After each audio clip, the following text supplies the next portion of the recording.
Hey, Successors, before we get into the show today, I'd like to tell you about my new book, Indulge Your Affirmative Motivation Within, 25 Motivations of Personal Development and Life Success.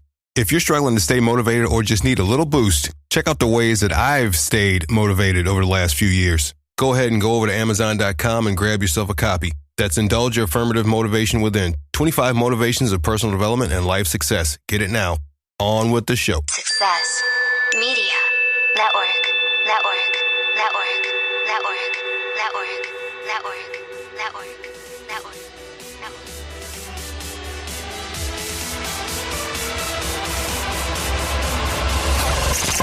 This is your show. Good day, Successors. I am Antonio Holman, and welcome to the 4 Principles of Success, number 58, where I chat with successful people and entrepreneurs about how they enhance their businesses and lives in the areas of knowledge, health, wealth, and spirituality. And if you want to learn how I've stayed motivated throughout the years, check out my new book, Indulge Your Affirmative Motivation Within, 25 Motivations of Personal Development and Life Success, now on Amazon. Today, we're talking to Rocky Lalvani. Rocky is located in Harrisburg, Pennsylvania, is the host of the weekly podcast, Richer Soul, a wealth coach, enrolled agent IRS, and the millionaire next door who helps people achieve financial success utilizing their money to live a life of abundance. Rocky started out with basically nothing when his parents, as their second big life move, immigrated to the United States when he was 2 years old and his dad was 42 to pursue the American dream. In spite of lots of struggles and his mother passing away when he was 7, he has been able to achieve financial success and wants to share all that he has learned along the way so others can achieve success much faster. Rocky, are you ready to help our listeners prepare for success? Antonio, I am, and thank you so much for having me here today. All right, Rocky, I'm glad you're here, and we're about to help some people get a little handle on their financial life. Okay, Rocky, so aside from your busy business world, tell us a little bit more about your personal life. So I've been married for 22 years to my lovely wife, and we have 2 teenage kids, and they keep me quite busy running after all the things that they do, and I spend time with them. I coach my son's varsity soccer team, and then both my kids are on a robotics team, so I coach that as well. And then I participate in a lot of their other programs, such as Scouts. I serve on some charity boards, serve in the church. And then beyond the podcast, Richer Soul, I do also have some rental real estate, and I flip houses as well. So multiple streams of income and a busy, crazy lifestyle. I love to hear you saying all the things that are touching my heart. I love it. I love it. For those who may not know, tell us a little bit more about your website and podcast, Richer Soul, and what inspired you to create it. So my podcast is Richer Soul, and basically what happened was as I was going through and building wealth, I would go in and I would talk to these financial counselors, and they would all say to me, "Oh, yes, we'll help you. We'll look at everything. We'll treat you holistically." And what I found is time and time again, all they ever did was look at the one small pile of money in front of them. And they didn't look at anything else beyond that. They would just come up with, well, when do you want to retire? Here's a number. Here's the calculation. Here's what we suggest you do. And I'm like, well, what about that stuff over there? Or what about doing something over here? Or what about just helping me increase my income? No one talked about anything but their little small piece of the puzzle in front of them. And it's always something that I wanted to do, and I finally figured out a way to do it. And that's what this is all about. It's sitting down and helping people, first and foremost, understand your purpose. What is it that you want out of life and where you're going? And I think one of the biggest problems people have with purpose is they think they need to be number one or change the world or be somebody great. And it doesn't need to be that. I mean, for me, my biggest purposes are to be a great husband, to be a great father, to serve God, and to have enough money to enjoy the life I want. And that's okay, I think. But you have to know that, and then you have to bring about balance. So the areas that I talk about are health. You've got to be in great health. Otherwise, it's hard to enjoy life. Managing your time. As I said, I'm busy. I've got all these things going on. How do I manage my time and create systems to get it all done? clearly having the money to do the things you want is important. So having that financial piece in place. And then it's about relationships. Living life alone isn't fun. So what are the relationships we're creating and how are we doing that? And as you talk about too, is spirituality. What's your connection to the universe and how are you going to do that? And lastly, it's those voices in our head, our mindsets. We all want to do things, but somehow we don't always do them, or we've got fear or something holding us back. And so when you can bring all that together, come up with a plan, it is just so much easier to execute and hit on all of those different things. When focusing on the creation of abundance, what are the 3 major mindsets you believe to be necessary? So if you want to create abundance, I think, first of all, you have to believe, right? You can't say to yourself, oh, I'm not worthy of that, or I can't have that, or this isn't possible. So first and foremost, you've got to believe that it's possible. And once you believe it's possible, I think you need to sit down and say, what is it that I want for me? Not what is it that I want to impress my neighbor or somebody else, but what is it that I truly want for me? And then you have to sit down and figure out, what does it take to do that? And are you willing to make those sacrifices? And once you figure all of that out and you're willing to do that, then you've got a plan in place. And when you have a plan in place, it's so much easier to execute. You tell the world, this is what I'm doing. This is the direction I'm going, and somehow everything just comes together, locks into place, and allows you to achieve the abundance and success you want.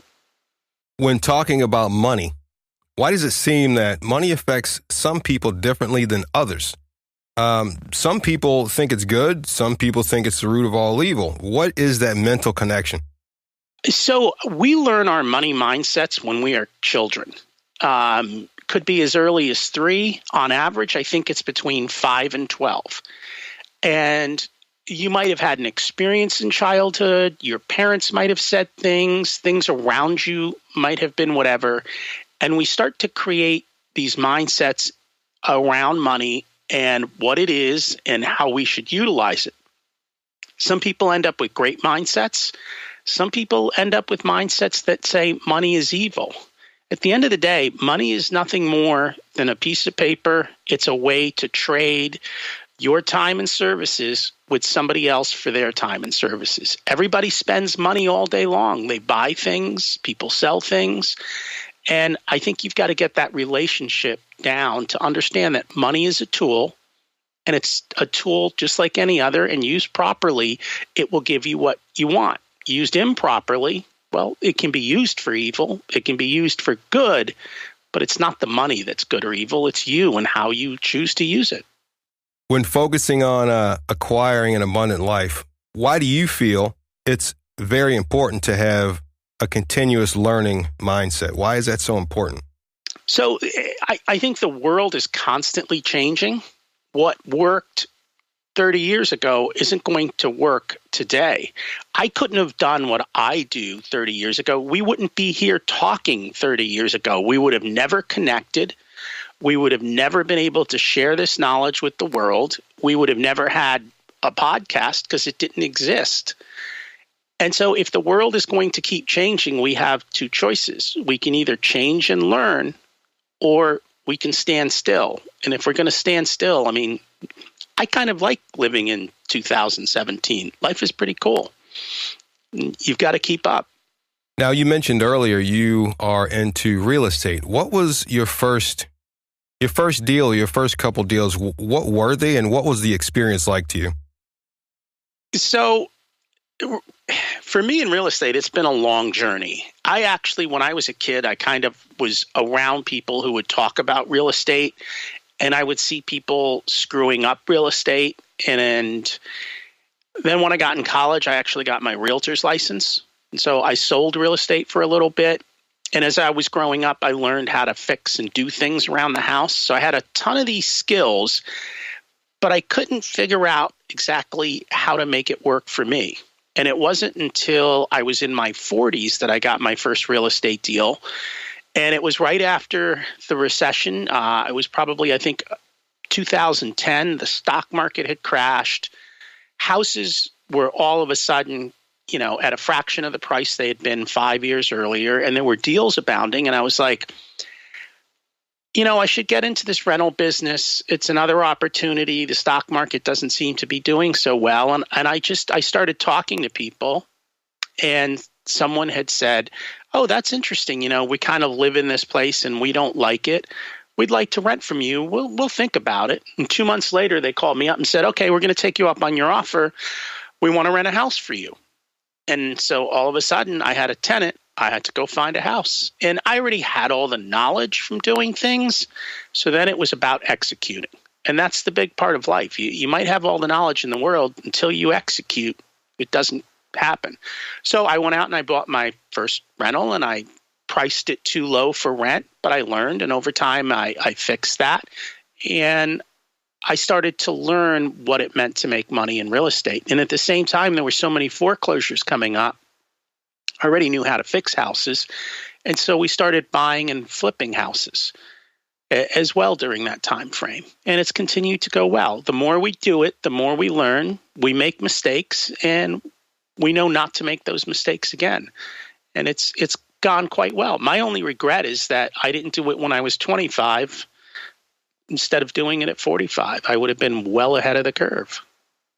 What do you say to the people who say that real estate is the thing for investments, and that the stock market is old hat, basically, and you should focus more on real estate, not the stock market?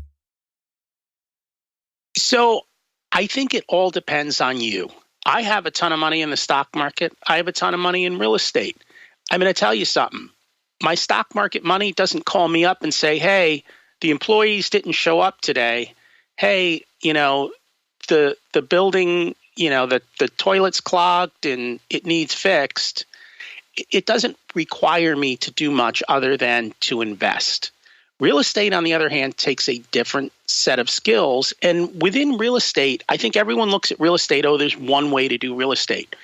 There's 100 ways to do real estate. People say that real estate investing is passive. I really doubt that. Later today, I have to go show one of my properties. It takes time, effort, and work. Yesterday, I actually have to call the plumber back because the one house has got some plumbing issues. I've got to pay for all of that. And so real estate takes work. You have to look at your skill sets and say, do they lend themselves to real estate?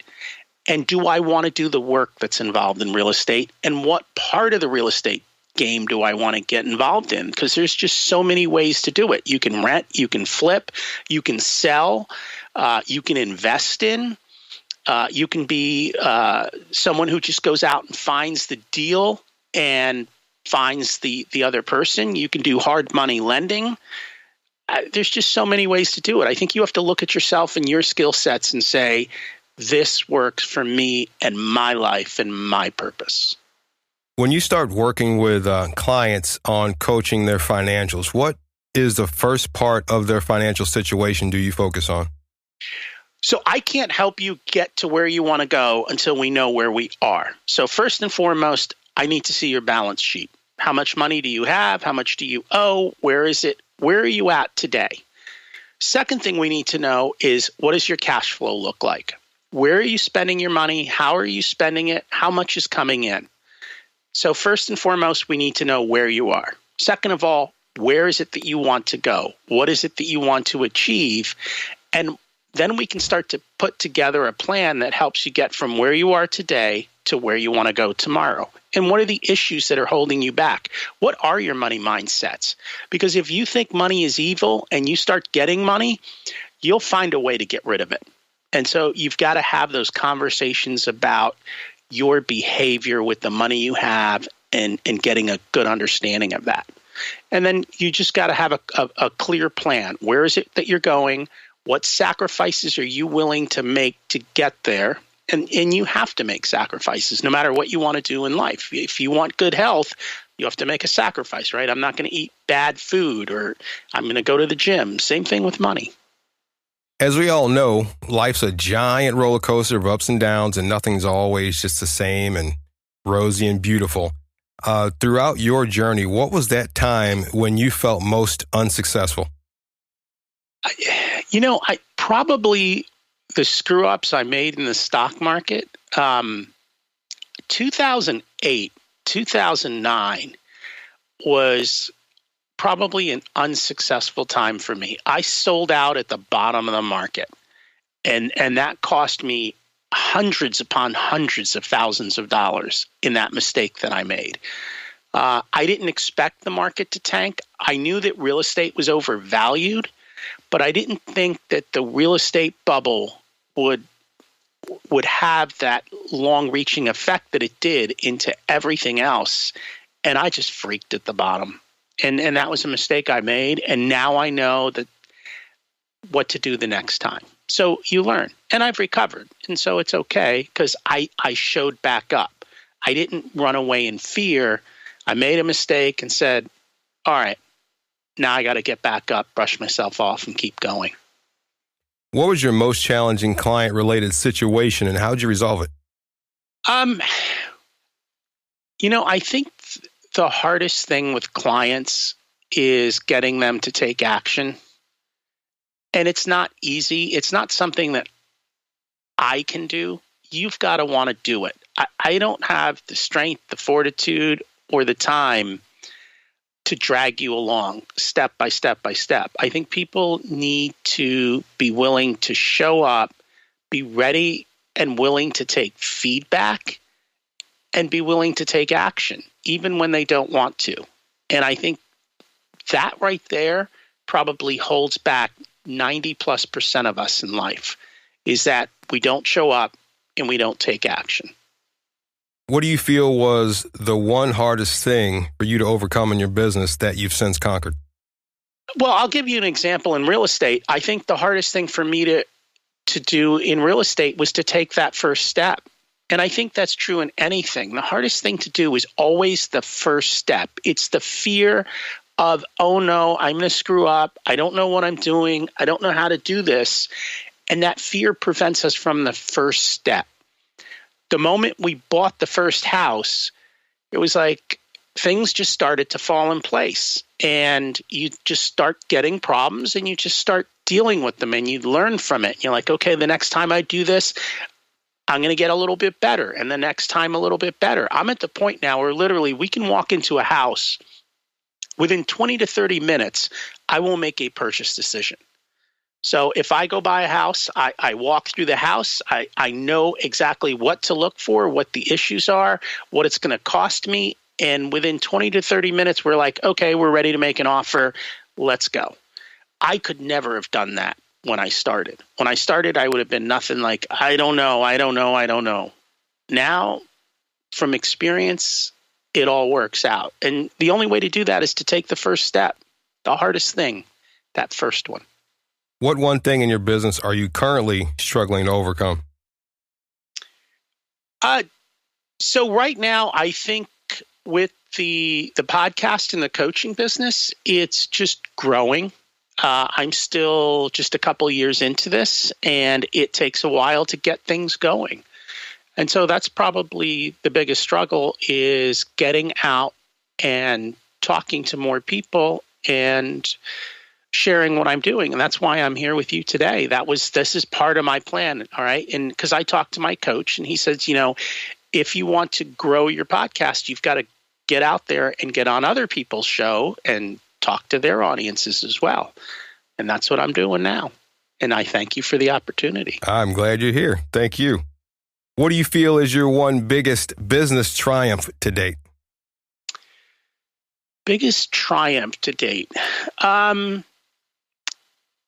In business, I think on the real estate side, the biggest triumph there is creating the relationships that create the opportunity for more deals that other people won't get. So I know we've gotten a few deals that were just specifically offered to us. They weren't generally available to others. And the only reason that happened is because we built relationships with people.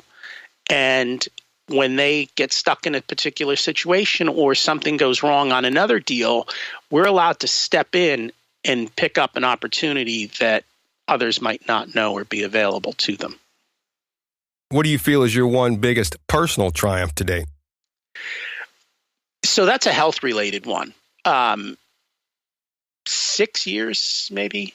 Yeah, probably 5-6 years ago, I was about 50 pounds heavier, not in the greatest shape of life. I couldn't run to save my life. And here it is, 51 pounds lighter, doing exercises that I never dreamed I would do, overcoming the fear of lifting weights and doing free weights and controlling my eating and my habits. And the outcome of that is I'm in the best shape of my life, and I can just do more than I ever imagined. Hang tight, successors. We'll return to our conversation with Rocky Lalvani, as well as quick success after a word from our sponsors. Podcasters, want more listeners? Check out promosharecast.com and join the community today. That's promosharecast.com.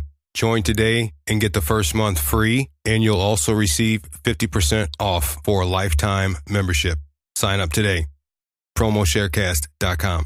Are you a tense, tired, busy person who works day in and day out, who tends to lack the proper sleep and energy? Using modular supplements, health-related articles, recipes, life hacks, and more, Bellison can help. With quality as high as Bellison, you're buying from a company that cares about the environment and only uses premium vegan supplements. That's Bellison.com. Want to learn how to cook healthy, exercise, and meditate in just 30 minutes a day? Bellison.com. Want to feel healthy, energetic, and focused like me? Bellison.com. To receive a 10% discount at checkout. Whoa, hold on. Now receive even more health benefits with a 20% discount at checkout. Go to Bellison.com with the coupon code the4POS to get your 20% off now. Visit Bellison.com. That's BELISAN.com. Compassion and quality without compromise. Bellison.com.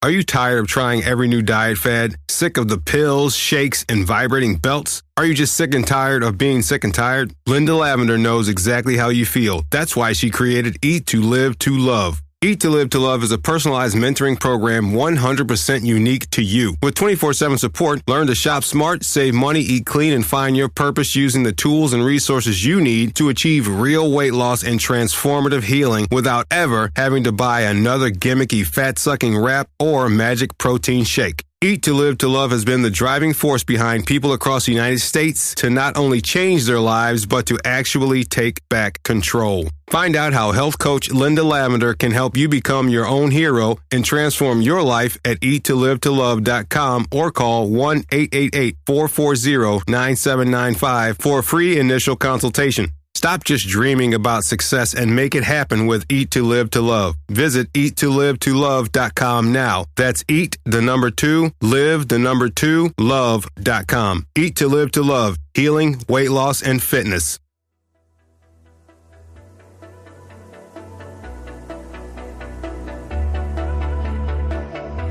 And we're back with wealth coach and podcaster Rocky Lalvani.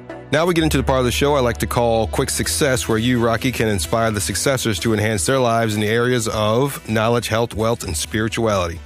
Rocky, what are you currently doing to enhance your knowledge? So for my knowledge, my goal is to read 2 books per month. And so that is the easiest, quickest, cheapest way to learn.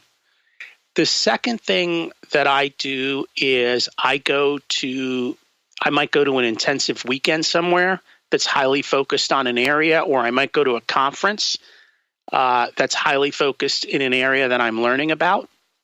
I take courses online, so I've probably taken 3 or 4 already this year. I have a couple more in the stack that I still have to go through. I'm part of mastermind groups where I get together with like-minded people who help me look at the issues that I'm working on in my life. I help them, they help me. I have a coach who helps me make sure that all the different parts of my life are together. I'd probably say this year I probably spent $20,000 on self-development. And it's been an amazing year. What are you currently doing to enhance your health? So for health, I work out 3 days a week. I do free weightlifting. So deadlift, squat, bench. My deadlift's up to 275, which I'm proud of. And on the other 2 days a week, I work on another program. It's an online course program from GMB, and it's designed around flexibility, control, and strength. And so it's much more of a body weight type of exercise program, and you're doing a lot of things that allow you considerable flexibility. And the height of that is the people who have done this for years are just amazing in the kind of strength and control they have over their body. What are you currently doing to enhance your wealth? So my wealth is I have multiple different streams of income. I've got money in the stock market. We continue to invest there, continue to work with real estate. And even though I do have money, I still look at where my money is spent, and I try to spend as little as possible and make sure that whatever I'm spending it on is something that's important to me. Too often, as we start to make more and more money, we start to spend more and more money. And I make sure that there's a wide gap between what I make and what I spend. And I try to spend with intention on stuff that makes me happy instead of just stuff. I've got so much stuff in my house. We pay people to get rid of it now. We've cleaned up a lot. It's to get rid of all of that kind of stuff. What are you currently doing to enhance your spirituality? So for spirituality, I'm active in my church. I help out with the Knights of Columbus there as well. And then I'm also involved with Boy Scouts, which is somewhat religious-based. And on top of that, for me, coaching varsity soccer isn't about teaching kids to play a game. It's about teaching boys to be men. And the biggest part of that, to me, that's a ministry of showing the boys what it means to be a servant leader, what it means to play for the glory of God, and what it means to be a man and to follow your religious beliefs.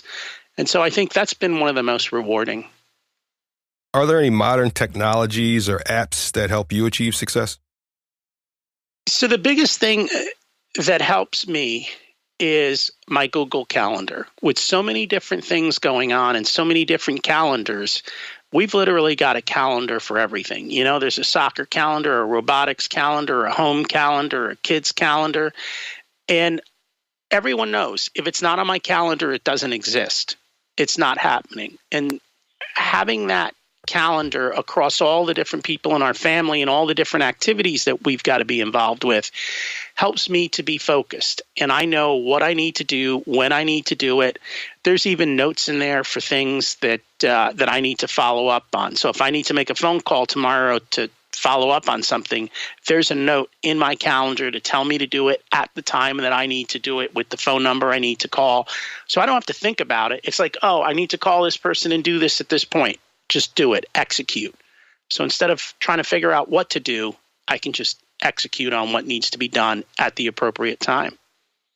What new thing, book, activity, technology, or skill are you really excited to learn and dive into? So what I'm really excited about right now is psychology and our behavior and why we all say we want to do one thing and we do another. People say, I want to be rich, but then they go out and they spend all their money and don't save it. People say, I want to be thin, and then they go out and feed themselves foods that aren't going to make themselves thin, or they don't show up in the gym. So I'm always trying to learn, what is it that makes us tick, and what's the psychology and the mindset that helps us achieve what it is we say we want to achieve. Rocky, how can our listeners connect with you? Best way to connect with me, you can email me. My email is rocky@richersoul.com. Come by the website, richersoul.com. And if you go into iTunes and you search on Richer Soul, you'll find the podcast. And I lay out a lot of the things that we talked about at the beginning of this podcast in the first 9 episodes. And then after that, we've got tons of guests. And I've got people who are at all different points in life, and many of them are multimillionaires, and they come on and they share their money stories, and they share what they do to achieve success. And I think you can find many actionable tips in there for your audience to learn how to live a life of abundance. Yeah, you've gained a new listener in me, so I'll be listening in for sure. Thank you. I appreciate that. Finally, Rocky, what's your definition of success?